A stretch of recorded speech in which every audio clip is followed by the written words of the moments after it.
মৌমাছি হচ্ছে একমাত্র প্রাণী যে প্রাণীর উপরে ওহী আসছিল। আল্লাহ বলছে আমি মৌমাছির উপর ওহী দিয়েছি। তার মানে মানুষের উপর ওহী আসলে সে নবী হয়, আর যদি কোনো প্রাণীর উপরে ওহী আসে যদি সে নবী হইতো তাহলে প্রথম নবী হইতো কে? মৌমাছি। এই মৌমাছিটা আল্লাহ কার জন্য সৃষ্টি করেছে জানেন?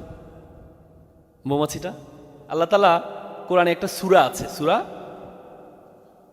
নাহল, যার অর্থ হচ্ছে মৌমাছি।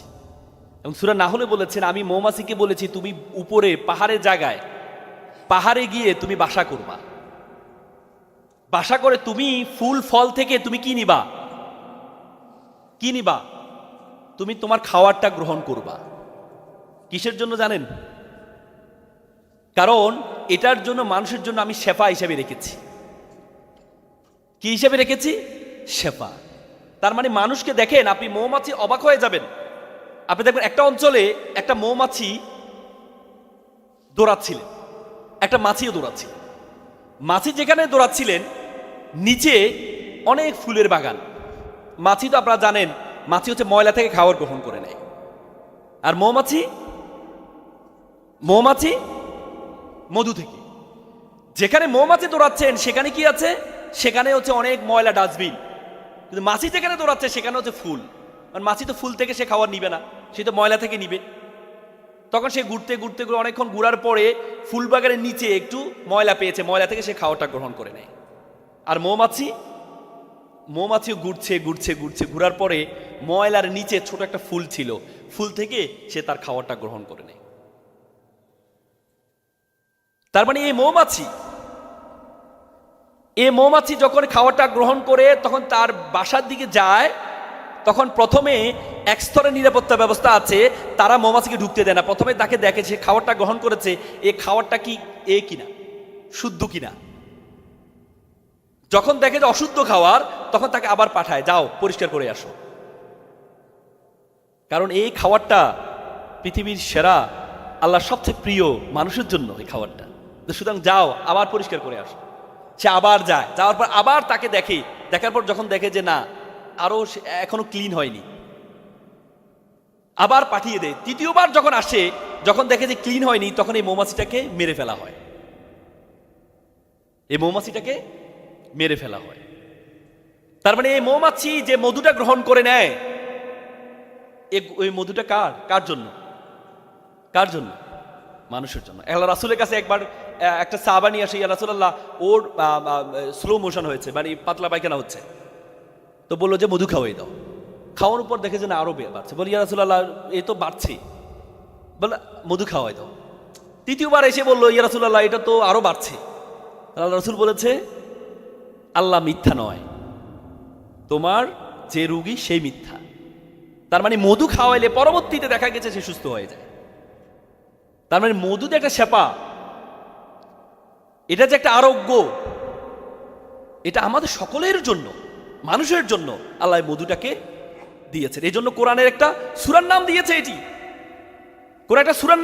এটি এই জন্য প্রিয়, মানুষের চেয়ে প্রিয় কোনো কিছু নেই। এবং আল্লাহর রাসূলের কাছে সবসময় 5টা জিনিস থাকতেন, তার সাথে সবসময় থাকতেন, উনি ব্যাগ বহন করতেন।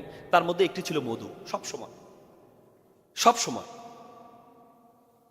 তো সুতরাং আজকে আপনাদেরকে যেটি বলেছি যে আপনি ইবাদত, আল্লাহ যে আপনাকে সৃষ্টি করেছে ইবাদত করার জন্য, ইবাদতের মধ্যে আপনি যে মানব সেবা করছেন, অনেকে আমরা প্রত্যেকে মানব সেবা করি, কিন্তু দুইটা বিষয় আমি আপনাদেরকে এমফাসাইজ করব মানব সেবার ক্ষেত্রে। একটি হচ্ছে আমাদের এখানে অনেক বোনরা আছে, আমরা বোনদের যে অধিকার, সে অধিকারটা নিশ্চিত করতে পারি না সকলেই। আমরা প্রত্যেকের হক দিয়ে থাকি। আল্লাহ তাআলা বলেছে 2 ধরনের হক আছে, একটা হচ্ছে হাক্কুল্লাহ আর একটা হচ্ছে হাক্কুল ইবাদ। একটা হচ্ছে আল্লাহর হক, মানে ধরেন নামাজ রোজা আপনি করলেন না, আল্লাহ আপনাকে ক্ষমা করে দিতে পারে। কিন্তু হাক্কুল ইবাদ, বান্দার হক, আল্লাহ কখনো ক্ষমা করবেন না। আমরা এখানে অনেকেই বোনদের হক দিই না। আমরা মনে করি যে বোনরা 2 ভাগের 1 ভাগ পায়, এরপর এটা দিতে চাই না। আমাদের সমাজে বলে এটা নিবা মানি আর বাবার বাড়িতে আসতে পারবে না। তো সুতরাং বোনরা চিন্তা করে, আমাদের বোনরা তো একটু বোনদেরকে 2 ভাবে ঠকানো হয়। এক হচ্ছে এখানে ঠকানো হয়, আর এক হচ্ছে মোহরানার দেওয়ার সময় ঠকানো হয়। বিয়ের দিন প্রথম দিনে ইসলাম বলেছে প্রথম দিনেই টাচ করার আগে মোহরানা করার জন্য, কিন্তু তখন বলা হয় যে আমরা তো আমরাই, হ্যাঁ দিব আর কি, সমস্যা নেই। কি বলো? হ্যাঁ আমার বোনটা তো আবেগী, স্বামীকে বেশি ভালোবাসে, ঠিক আছে সমস্যা নেই, আপনি পরে দিলেও হবে, শেষ। এই যে দেওয়া আর দেওয়া হয় না। দ্বিতীয় হচ্ছে যে হকটা, অথচ আল্লাহ তাআলা একটা মেয়ের 2 ভাগ দিয়েছে ভাইকে, এজন্য দিয়েছে 1 ভাগ সমান দিয়েছে, সে নিয়ে যাবে, আরেক ভাগ ভাই তাকে দেখভাল করবে, এজন্য তাকে আরেকটা দেওয়া হয়েছে। কিন্তু সেটা আমরা দিই না। আমাদের এখানে বোনরা আছেন, আপনারা কেউ যদি বোনের হক নষ্ট করেন, একটা হাদিসে আসছে আল্লাহ রাসূল বলেছে মিসকিন, দেখেছো তোমরা মিসকিন? মিসকিন বুঝো? যে নিঃস্ব, বলছে হ্যাঁ মান লাইসা সাইয়ালাউ, যার কিছুই নাই তারা। আল্লাহ রাসূল বলছে না, কিয়ামতের দিন মিসকিন হবে তারাই যারা অনেক ইবাদত করেছে, নামাজ পড়েছে, রোজা রেখেছে, অনেক কিছু সেবামূলক কাজ করেছে, কিন্তু উত্তরাধিকার হক নষ্ট করেছে, তার হক দেয় নাই, তারা হবে কিয়ামতের দিন সবচেয়ে বেশি মিসকিন।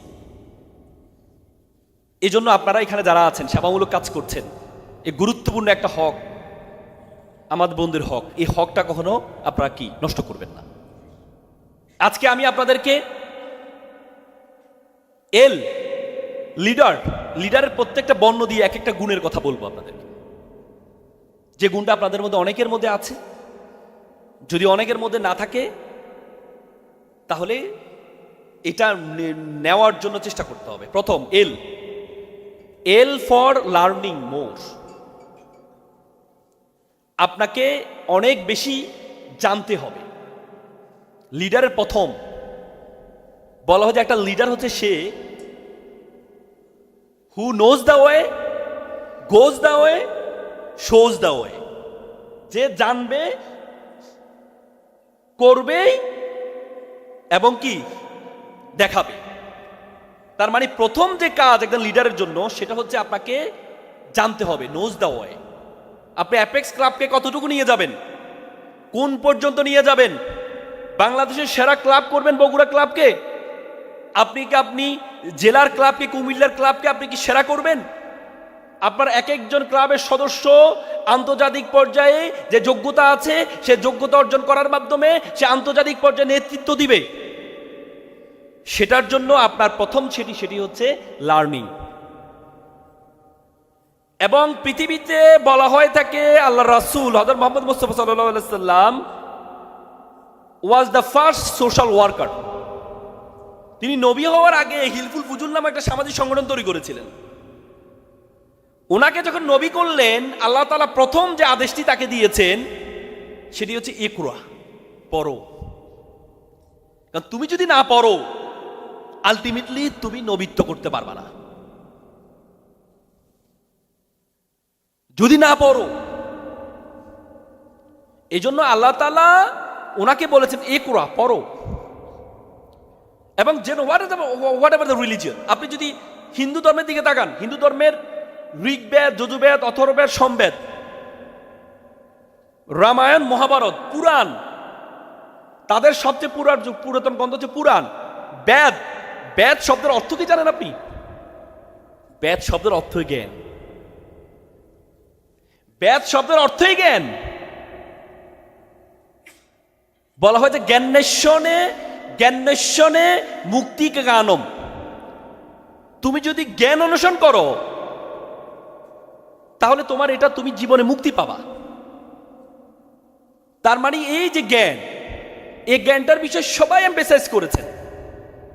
কারণ আপনি যদি জ্ঞান অনুসরণ না করেন তাহলে আপনি নিজে পথ খুঁজে পাবেন না, আপনি পথ দেখাবেনটা কি? লিডারকে বলা হয় nose the way, goes the way. দ্বিতীয় যেটা গোজ দ্য ওয়ে বলেছেন, মানে কি জানেন? লিডার হচ্ছে, লিডার আর বসের মধ্যে পার্থক্য আছে। বস সবসময় বলবে করো, আর লিডার বলে চলো করি। আপনি দেখেছেন আজকে সকালে আমি যখন এ ভাই যখন আমাকে, সোহাগ ভাই যখন আমাকে নক দিল, আমি দেখলাম তো সবার আগে উনি উঠেছে এবং মাঠে যাওয়ার জন্য প্রস্তুত। আমি বললাম এত আগে যাচ্ছেন না, লিডার। আর যদি বস হইতো, এমপ্লয় গিয়েছো তোমরা সবাই আসলে আমাকে নক দিবা, আমি আসছি। হি ইজ দ্য বস আর you are the leader. What is the distinguish between leader and boss? Main হচ্ছে do it, let's do it. করো, চলো করি। লিডার প্রথমে কাজটা নিজে হাতে নেন। আসো এখানে খাওয়ার পরেছে, আমরা পরিষ্কার করি। এ পরিষ্কার করো, কেউ শুনবে না। নিজে হাত দিয়ে ধরে পরিষ্কার শুরু করেন, পরিষ্কার করি, দেখবেন সবাই আপনার পিছনে হাত দেওয়া শুরু করবে। এই জন্য লিডার হচ্ছে গোজ দা ওয়ে, জানার পরে আপনাকে নেমে যেতে হবে। লিডারের মধ্যে আমিত্ব দূর করতে হবে।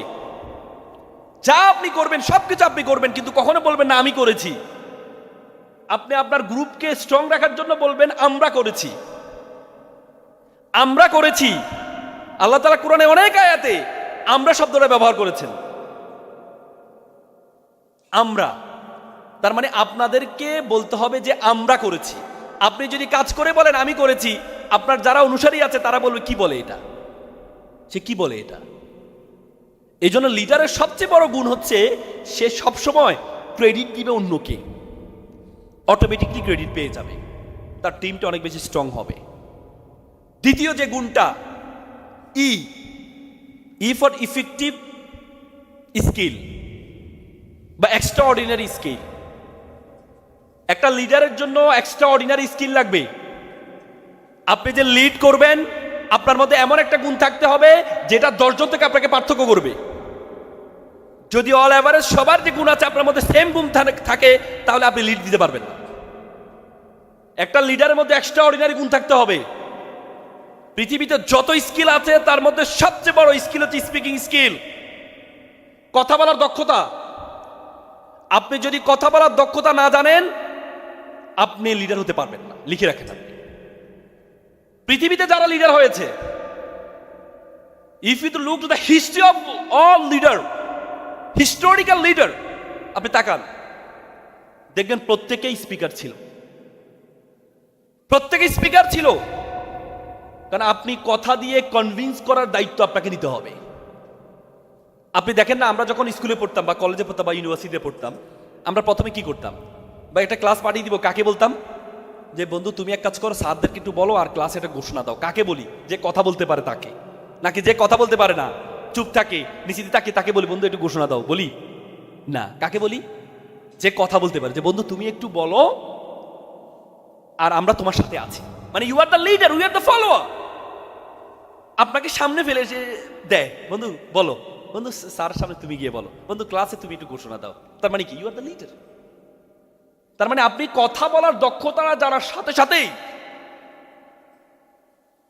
কথা বলার একটা বই আছে স্টিভ জবসের, যে রোড অ্যাহেড, সেখানে বলেছেন যে কারোর মধ্যে যদি স্পিকিং স্কিল থাকে তাহলে তার লিডারশিপ 60% গ্রো করে। 60%। তার মানে স্পিকিং স্কিল যদি আপনার মধ্যে থাকে তাহলে মনে করবেন যে আপনার 60% লিডার আপে হয়ে গেছে। এই জন্য এখানে যারা আছেন এখন থেকে বলে যে আগে বলা হতো এটা ইনহেরেন্ট পাওয়ার, চাইলেও অর্জন করা যায় না, আর এখন বলে এটা চাইলে অর্জন করা যায়। এটা চাইলে অর্জন, আপনি চাইলে কথা বলতে পারবেন, চাইলে কথা বলতে পারবেন। আমাদের সবচেয়ে বড় সমস্যা হচ্ছে আমরা কারোর সাথে প্রথমে দেখা হলে কি কথা বলবো এটাই খুঁজে পাই না।